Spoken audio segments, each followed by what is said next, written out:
జై రామానుజ అస్మద్గురుభ్యో నమ. అందరికీ దాసోహాలండి. రామానుజ అష్టోత్తర శతనామావళిలో 92వ నామం గురించి తెలుసుకుంటున్నాం.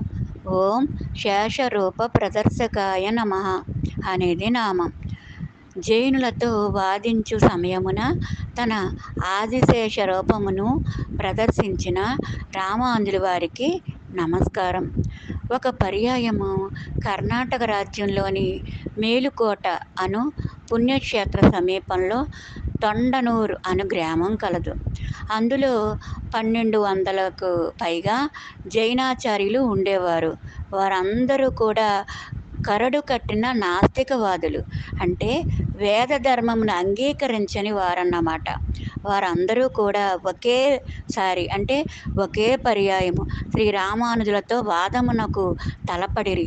శ్రీరామానుజులు వారందరి దుర్మార్గములను అణుచుటకై వారి కోరికను అనుసరించి ఒక మండపంలోకి తాను వెళ్ళి ఆ మండపము చుట్టూ వస్త్రముతో ఆచ్ఛాదనము చేసి, తాను ఆదిశేషునని అంశ కావున 1000 శిరస్సులు ధరించి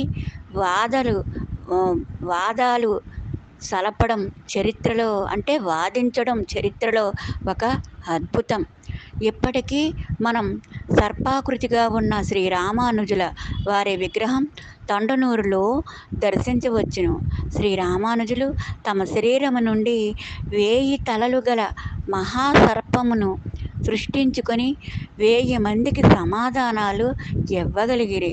వారందరినీ వాదనతో జయించారు, ఓడించారు, తరిమివేశారు. అట్టి శ్రీరామానుజులకు ప్రణామములు. జై రామానుజ.